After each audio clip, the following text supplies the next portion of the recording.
Welcome to the Mad Love Your Life show. I'm Mary D, the Joy Catalyst, here to be your host and transformation guide. Mad Love is about the mad, making a difference, and love is what we serve up to live a delicious life. My intention is to help you spark new ideas, break limiting beliefs, and align with your deepest dreams and desires. Get ready for laughter, inspiration, and finding your inner roar in every show.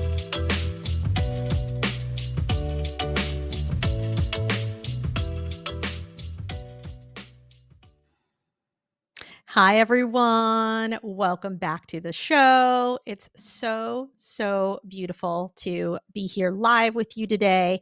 I want to thank you for inviting me into your headset, your car, your space today, where I get to share with you some hopefully good advice that I hope brings you to greater joy and abundance in your life today. Also, happy holidays, everyone. I hope you had a magnificent Thanksgiving.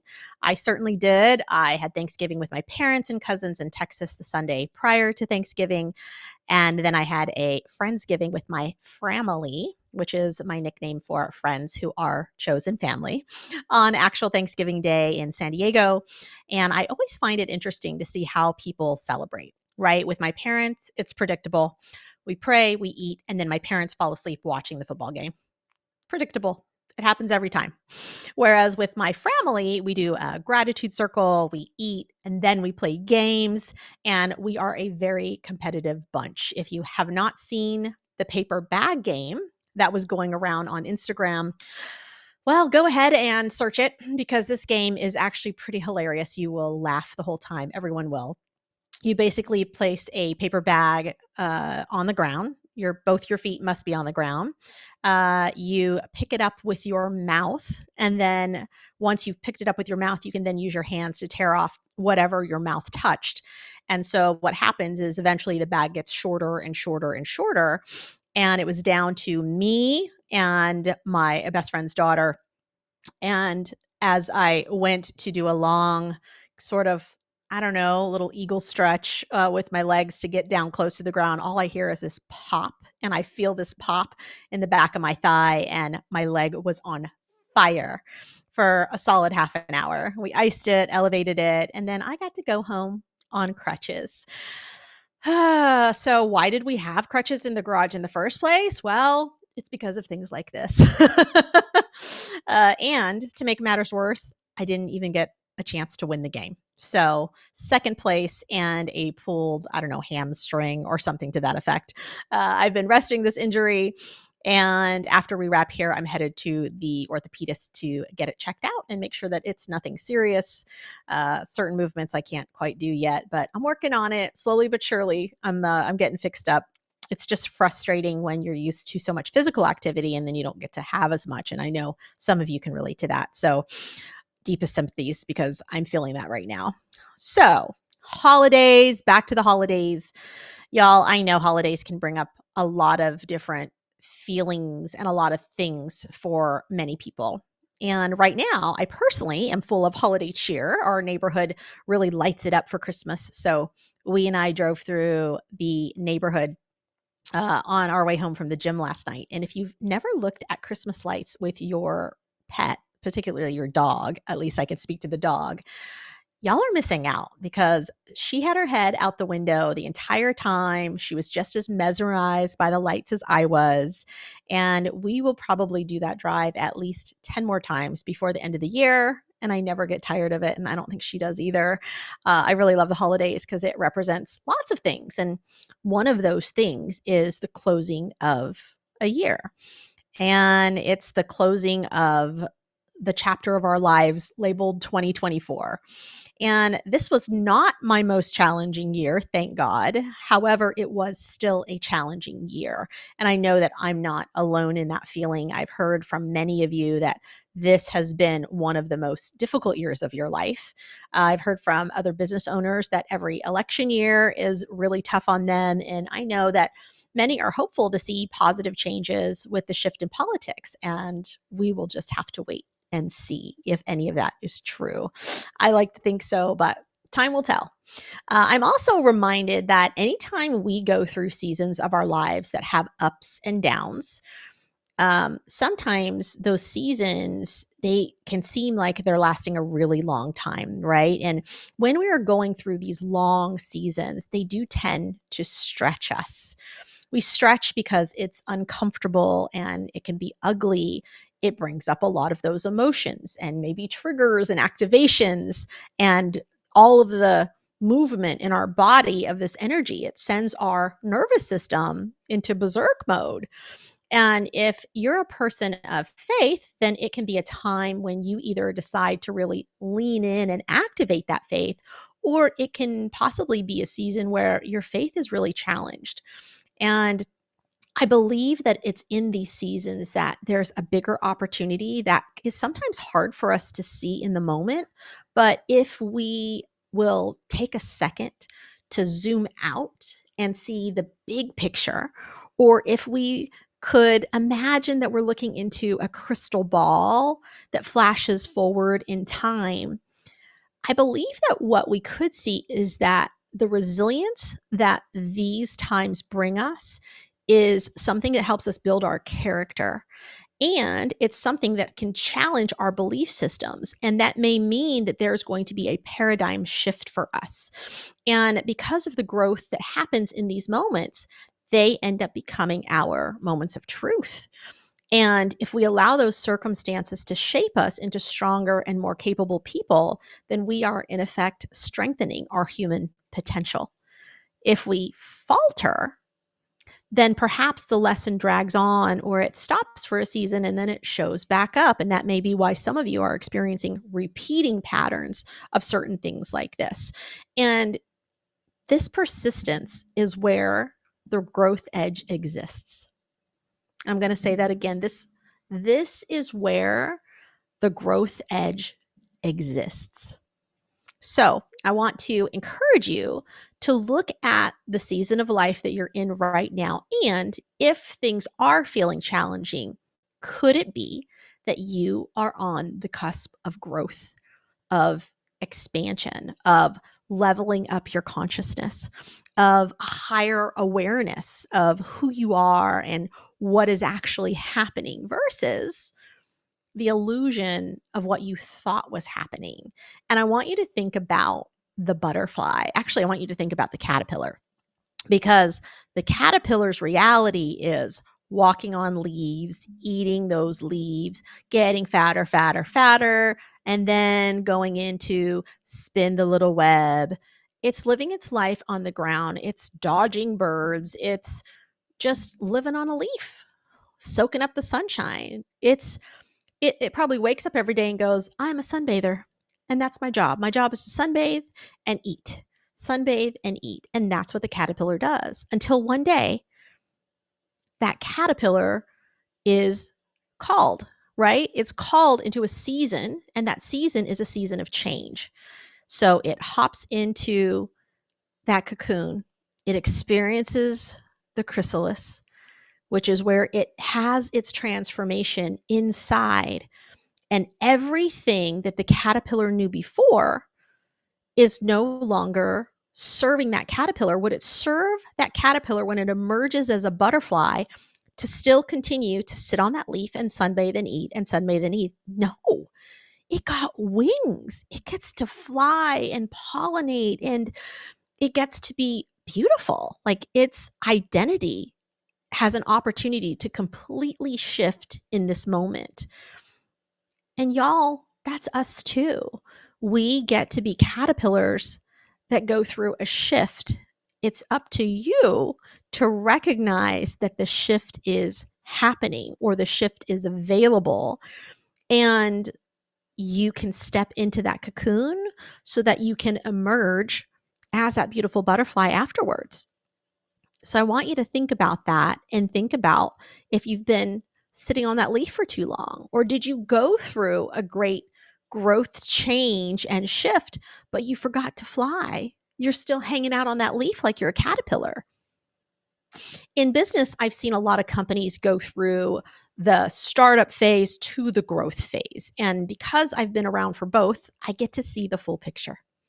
And my observation, which is not an uncommon one, is that the reason that businesses stay stuck is because they have the same people who got them through that phase 1 trying to get them to phase 10 or through phase 10. And they're going through these growing pains. And unfortunately, it doesn't usually work. You'd have to have the most agile team on the planet for that to happen. And I'm not saying it doesn't happen, but in most cases, it doesn't happen. For example, if I set you on a project with, let's say, 4 people, then it's possible that between all of you that you're going to divide and conquer. You're intimate and small enough that you probably all know what's going on and you can all check easily. You can check in with each other easily. And even if your systems are a little broken, you can make it up with spending maybe a few more man hours or putting a Band-Aid on something. But you see, when you're scaling and you're in that growth mode, a lot of moving parts are happening now. Let's say you add 3 or 4 times the people, so you now have 16 people on your team. Now it's not as easy for everyone to know what's going on. You've got to have some really buttoned up processes. You've got to have clear direction on what each person's roles are, who is responsible for what. And this is a company's growth edge. It's that opportunity for them to also stretch and expand, for them to also recognize where are the areas that we need to like button up. What are the areas that we need more help? Where's more expertise that we need to draw in? And oftentimes it's not always going to be in the group that got you where you're here for now, but it's got to be an expansion. It's got to be calling in more wisdom to get you where you need to go. So some companies do break here. And they do that because they don't know how, or they can't execute on what needs to be done. They don't know how to budget for that. They don't know who to hire next. And they are not able to meet the level of stretch that they need to get to the next level. So it's getting tight in there and things are starting to fall apart. Others, though, will rise to the occasion and they will fire and hire better. They will optimize their processes and they'll raise their service levels. And this is where businesses can really get out of that. We call it an S curve when they're kind of stuck in a wave, like if you see a wave, it has that little curl. We call that an S curve. So a lot of companies get kind of stuck in the wave. We want to be able to come out of the wave and then keep that momentum rolling forward. And that's only done through growth. So in relationships, this is also a perspective, right? You're always going to be challenged and called out on your growth edges. And this is because there are 2 of you, and the 2 of you have your own opinions, you have your own belief systems, you have your different ways of reacting when you are in your season of challenges. One of you could be struggling in your career while maybe the other is thriving, or maybe both of you are struggling at the same time. And that can add even more weight to the whole of the relationship. Let's sprinkle that with kids, a mother-in-law, a mortgage, and you might be feeling really pressured. The gift here, though, is being able to stop and see ahead, remember that crystal ball, and find a way through. Too often, we are hanging on to our own pride, our own shame, and we're pretending that everything's okay. And then one day, the last straw drops and you suddenly explode or you can't take it anymore. And your partner is like, wait, what just happened? It's been brewing under the surface for you all this time, but you didn't share it. And that part is really important because this is where we kind of drop a bomb in the middle of our relationship because we're letting things build to a point where we didn't ask for support sooner. We just were like, nope, I'm going to handle it. I'm not going to ask for help. Let me just do this. So for those of you who can relate to this, I want to encourage you to zoom out for a moment and see that this is your opportunity to call in your partner. And it goes both ways. You see, if you are the partner who is struggling, then this is your chance to vulnerably share with your love what you're going through so that you don't have to walk through it alone. Also, 2 heads are always better than 1 in this case. And now you're calling in your person to help you problem solve whatever is going on. And on the other end of this is the person, if you are the person that's, showing up vulnerably saying things suck right now, then the person who is the support structure, or the person who maybe they don't think things suck right now, they are also being called up. You're being called up to show up and support and encourage and help in that problem solving process. However, many of you, instead of seeing that you're being called in, you're condemning or you're criticizing or you're nitpicking. And that's only going to add to the shame and pain that your person who is coming to you vulnerably is finally sharing with you. And it's the reason they probably don't share with you to begin with, because it's very hard for them. So how you make it more easeful and how you let it flow in your relationship is by simply showing up and saying, how can I come to you with open arms instead of being closed off? And this person that you love, they're laying their soul bare before you. And if you're just batting it around instead of pulling them in, then that doesn't work, y'all. It doesn't feel good on either end, because you're probably stressing yourself out also in the midst of all of this.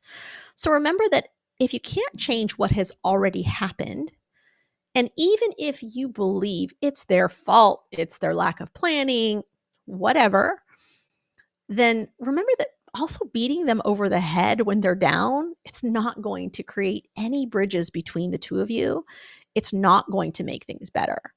This is your opportunity for peace. It's your opportunity for connection. It is a way to nurture that relationship. And it just starts with showing up differently. And that goes both ways. That goes for both partners on both sides. So I know that message was really short today, but I hope it was short and sweet. I know and I trust that exactly who needed to hear it is hearing it today. And that's my wisdom bomb for y'all. My wish is for you to find your growth edge, let it stretch you so that your capacity for abundance and joy are even bigger than you ever imagined. I had a friend come into town recently, y'all, and she turned me on to this book, and it's called Hiring Heaven. And I want to encourage you all to look it up.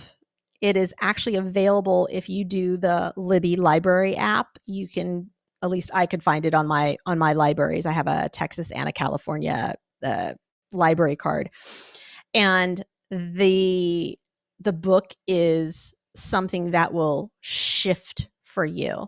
I believe that it will really shift things for you, because there's something that I've always done and have always believed in doing, and it's always worked. So I'll give you an example. When I lose my keys,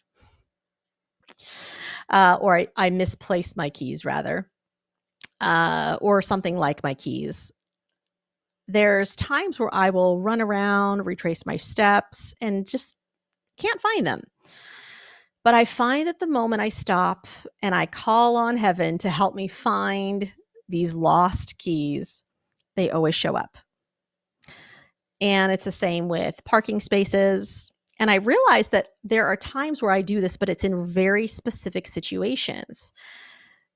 And after reading this book, because it's talking about calling in and hiring like your spiritual, if you need there's a physical doctor, but there's also a spiritual doctor that's working for you in this energetic realm. So how can we call on, every role that's needed from the heavens to come in and support us? It's like, hey, do I need a heavenly dating coach? Do I need a heavenly relationship coach? Do I need a heavenly strategist for my own business? Do I need a heavenly salesperson? So it's being able to call this in all areas of your life. And I realized that I was just thinking too small. And I've been doing this for years. And I said, oh, this is my caterpillar moment where I go, I'm being stretched. I'm being stretched with new information that's making me realize, oh, Mary D, sometimes we think a little too small on things that should be so obvious. And so the book was a good read in the sense of helping me remember that I can call in an entire army. And I was praying with a friend recently who was struggling, and I noticed that, like, I called in legions of angels for my friend. And I'm like, huh, there's legions of angels that can help us every day with whatever it is we're going through. So I hope that you will call in your heavenly staff members to come and help you through whatever it is that you're going through, with whatever decisions are bopping around in your mind, with whatever mental gymnastics you might have going on, because it's so available for us. And it's not on it's not limited. There's plenty of them. There's no shortage. And really, God's got your back. It's just a matter of putting your faith into action and allowing it to play out. Some of you are so busy, getting in your own way that you don't even try. And this is such a great opportunity to really call in the intention and the energy and activate your faith to live bigger, live better, and create more joy in your life. So with that, if you want to get in touch with us, obviously you can drop down into the show notes. You're going to see all the ways to get the goods. And y'all, that's today's live show. I hope you have a Merry Christmas, Happy Holidays. And if you like the show, please do take a couple seconds to review it over on YouTube at the Mad Love Your Life Show, or anywhere you stream your podcasts. Your rating helps us spread this wisdom to more people. And until next time, may abundance always walk beside you. May joy always go before you. And may love always guide you on your path. Thank you for tuning in to today's show. We air live every Wednesday at 4 p.m. Eastern Standard Time on Bold Brave TV. We hope to see you back next week. For more ways to connect with my guests, content, programs, and retreats, just head over to www.marydee.com and subscribe. That's MARYDEE.com.